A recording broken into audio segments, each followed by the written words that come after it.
What if I told you that the secret to surviving medieval winters had nothing to do with what you've seen in movies? We imagine drafty stone castles, people huddled around dying fires, shivering under thin blankets. But that's only half the story. The truth is far more brutal and far more ingenious. Medieval peasants developed survival techniques so effective that they could sleep through blizzards that would kill most of us today. This wasn't some romantic connection to nature. This was desperate, brilliant engineering born from the simple fact that if you didn't figure out how to stay warm, you'd be dead by morning. Meet William. January 1316. Northern England. The Great Famine has just begun its killing spree across Europe, and now the coldest winter in living memory has arrived to finish what starvation started. William is a peasant farmer living in a one-room cottage with his wife Eleanor, their 3 children, and their only cow. The walls are wattle and dog basically sticks covered in mud and dung. The roof is thatch that leaks. There's a hole in the ceiling for smoke that doesn't work properly. And tonight, ice is forming on the inside of their window.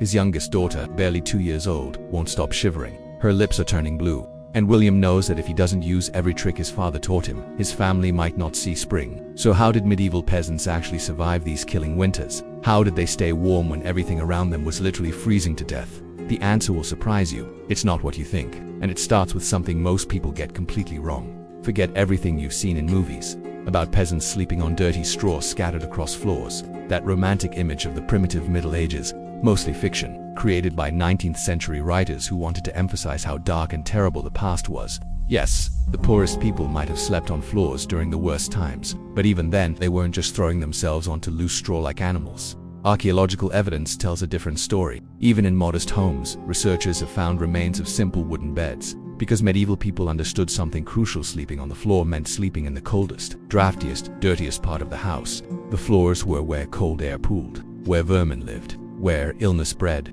Getting yourself up off that floor, even just a foot or two, could mean the difference between life and death.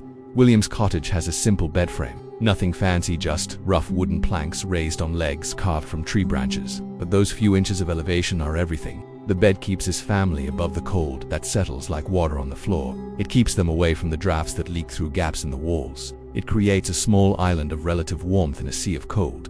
But here's where it gets interesting. Straw wasn't scattered on the floor, it was the mattress. William and Eleanor sleep on a large sack stuffed with straw. It's changed regularly, dried in the sun when possible, and provides crucial insulation from the wooden bed frame. Wealthier families might have wool or even feather mattresses, but straw works. It traps air, creates pockets of insulation, and most importantly, it's free if you have access to a field after harvest.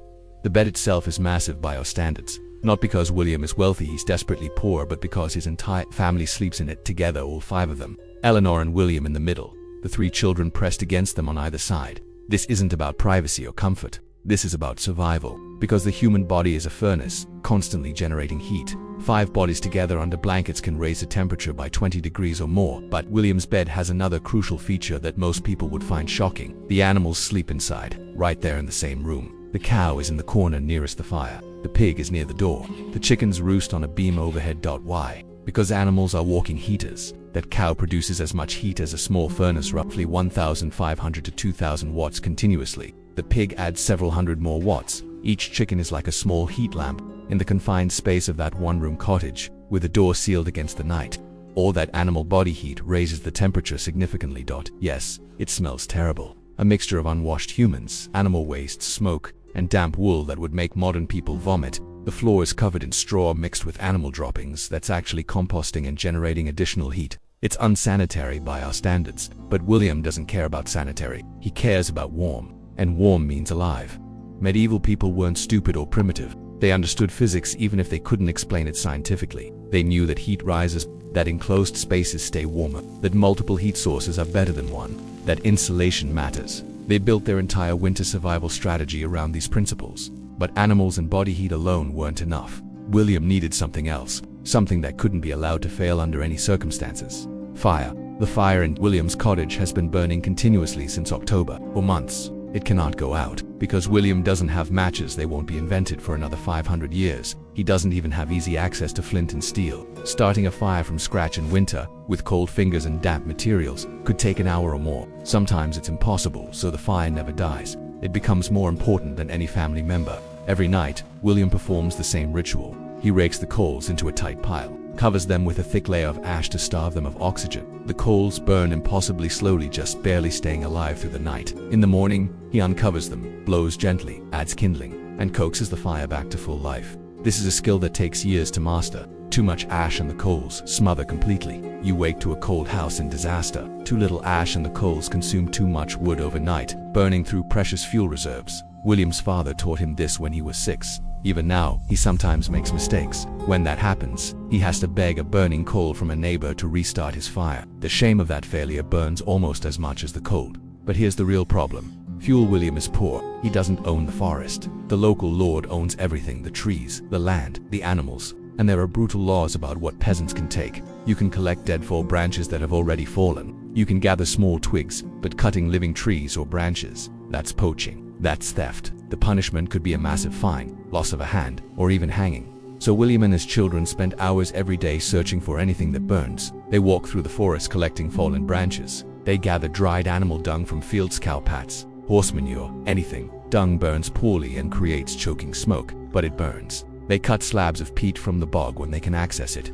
Peat burns slower and hotter but fills the cottage with thick smoke that makes everyone cough. They save everything combustible. That broken tool with a wooden handle, burned carefully, piece by piece. Old worn-out furniture, burned. Roof thatch that's been replaced, burned. Nothing is wasted. Eleanor saves cooking grease to help start fires. She saves straw to warm for bedding because it makes tinder. But even with everyone gathering constantly, they're always on the edge of running out. William looks at their woodpile every morning and does brutal math. 3 months until April. 90 days. He mentally divides the remaining fuel and realizes, with sick dread, that they don't have enough. They're going to run short, probably in late February, and people die when their fires go out. His neighbor, old Thomas, froze to death last month. They found him sitting in his cottage, staring at his dead fire. He'd run out of wood. The fire went out, and in the hours before someone checked on him, the cold simply took him. They buried him in ground so frozen they had to build a fire on the burial spot for 2 days just to thaw the earth enough to dig. Meanwhile, Eleanor has her own survival strategies. She understands clothing in ways modern people don't. She doesn't have a wardrobe. She has one woolen dress, one linen shift underneath, and one cloak. That's her entire winter outfit, but she knows exactly how to use them. The linen shift goes on first, directly against her skin. Linen absorbs moisture, sweat, humidity, everything. This is critical because if that moisture reached the wool dress, the wool would get damp. Damp wool loses its insulating properties. Worse, damp wool against your skin will actually make you colder because water conducts heat away from your body 25 times faster than air. So the linen stays on constantly. It doesn't get removed in winter. Not to sleep, not for anything. It doesn't get washed until spring because washing requires heating water, which requires fuel they can't spare. By March, that shift will be stiff with accumulated sweat and body oils, but it will have kept her alive. Over the linen goes the wool dress. Wool is miraculous for cold weather. Even when slightly damp, it retains most of its insulating ability. The fibers trap air in thousands of tiny pockets that hold heat. Eleanor's dress is thick, heavy, undyed wool. It's itchy and uncomfortable, but it's warm. Over everything goes her cloak, also wool, fastened with a wooden pin. The cloak wraps completely around her from shoulders to ankles. When she goes outside, she pulls it over her head as well, because you lose massive amounts of heat through your head, as much as 40% of total body heat in extreme cold. Her head is also wrapped in a cloth wimple covering her hair, forehead and neck. No exposed skin if possible. Exposed skin means frostbite. William has seen too many people lose toes, fingers, even whole feet to the cold. Once frostbite sets in, there's no treatment. You either survive or die from the infection that follows. The children wear smaller versions of adult clothing, but Eleanor has also wrapped them in additional scraps of cloth tied around their middles.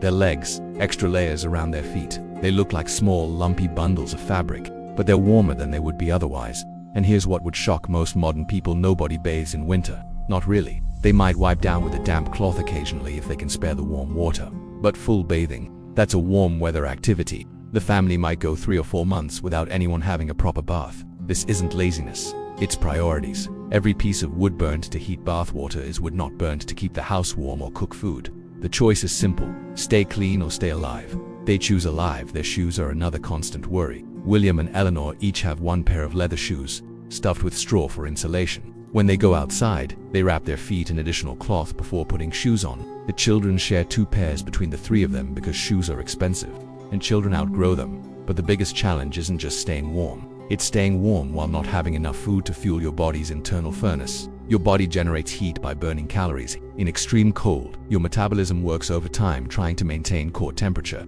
You need significantly more food in winter just to maintain body weight. But winter is exactly when you have the least food available. William's family is living on stored grain from last year's harvest. Except last year's harvest was catastrophic. Endless rain rotted everything in the fields. What they managed to harvest was moldy and poor quality. They had to eat some of their seed grain, which means they'll have less to plant this spring. Right now, they're rationing everything with desperate care. Breakfast is thin porridge oats or barley watered down until it's barely more than flavored water. Each person gets a small bowl. Eleanor and William both secretly give portions of theirs to the children, especially the youngest who needs it most. Lunch might be a slice of bread if they have any. The bread is dense and heavy, made from whatever grain they have left, often mixed with ground acorns to make it stretch. Dinner is pottage soup made from water, whatever stored vegetables they have, turnips, onions, dried peas, a handful of grain to thicken it, and very rarely, a tiny bit of meat or a bone for flavor.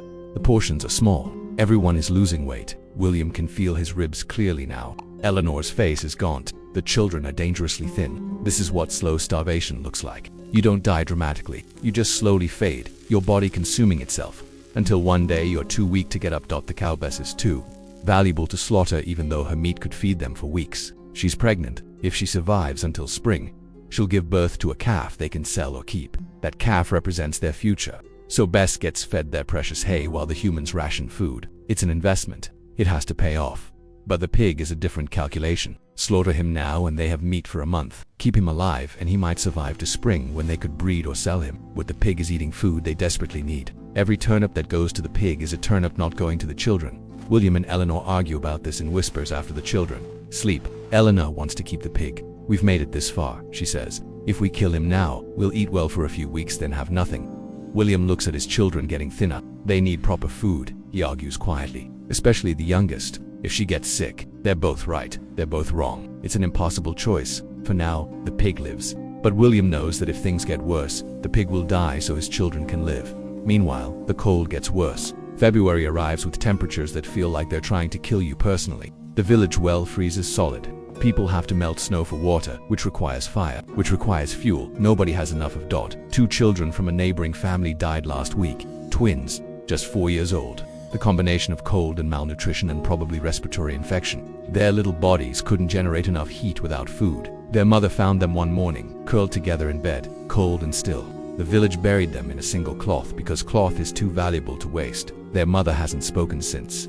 This is the reality of medieval winter. Death everywhere. Not dramatic, just cold and slow and inevitable. Winter kills the young, the old, the sick, the unlucky. Every family loses someone. It's just accepted. Winter is the season of death. All you can do is try not to be next. But William's family is still alive, barely. They survive through careful preparation and desperate measures. Every night, all 5 humans huddle together under every blanket and cloak they own. Then they pile straw on top for extra insulation. Yes, it's itchy, but it traps air, and trapped air is insulation.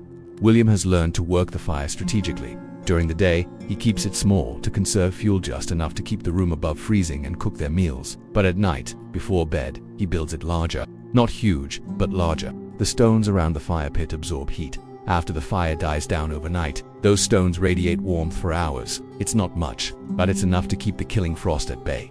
He's also learned which foods provide the most warmth. Fats are key. Fats have more than twice the calories per gram compared to carbohydrates or proteins. When your body burns fat, it generates significant heat. So when they have any animal fat from Bess's reduced milk, any cooking grease, rare bits of Metlanor, make sure the children get it. She and William go without, but the children get every drop of available fat.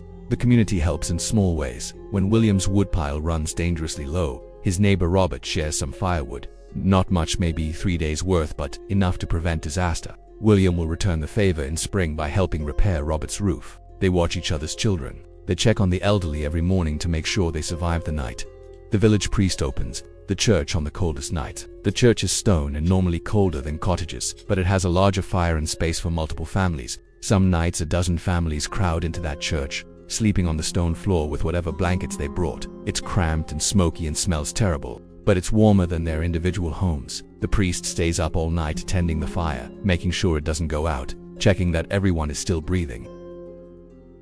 The local lord, the nobleman who owns all the land, doesn't help much. He's in his castle with proper fireplaces, thick walls, and years of stored food. But he does reduce work requirements during the worst of winter because there's simply no outdoor work that can be done when everything's frozen. As February turns to March, something miraculous happens. The temperature rises slightly. Not much, still well below freezing most days, but the sun appears more often. Days get noticeably longer, and most importantly, the stored food has lasted just barely enough. They're going to make it probably, maybe, if nothing catastrophic happens in the next few weeks, but the cost has been staggering. William looks a decade older. His hair has streaks of gray that weren't there last autumn. Eleanor is dangerously malnourished from giving up her food for the children. Her hands shake constantly. The children are thin and quiet in ways children shouldn't be. They've seen death. They've felt real hunger. They've learned that winter is an enemy, and they'll have to do this all over again next year, and the year after that, for their entire lives. This is what it means to be a medieval peasant. Winter comes every year. The cold comes. The hunger comes,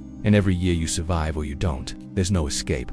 This is how medieval peasants stayed warm. Not through ancient wisdom or romantic connection to nature, through desperation, through community, through impossible choices about who gets food and warmth, through accepting living conditions most modern people would consider torture. They shared homes with animals because body heat mattered more than dignity. They wore unwashed clothes for months because survival trumped hygiene. They burned anything that would burn, ate anything edible, and made daily decisions about who might live and who might die, and millions still died anyway. Every winter, every year, medieval records are full of simple entries. Died of cold, February 1316. Froze in the night, January 1317. Starved during winter months. It was expected. Winter was death's season. William made it, Eleanor made it, their children made it, but they lost neighbors, friends, people they'd known their entire lives. The winter of 1315 to 1316 killed an estimated 10 to 25% of the population in some regions, not from cold alone, but from the combination of cold, famine, and disease striking when people were weakest. So the next time you adjust your thermostat without thinking, or grab a warm jacket from your full closet, or turn on your heated car, remember William and Eleanor and their children. Remember that for most of human history, winter was an existential threat. Staying warm wasn't about comfort, it was about staying alive.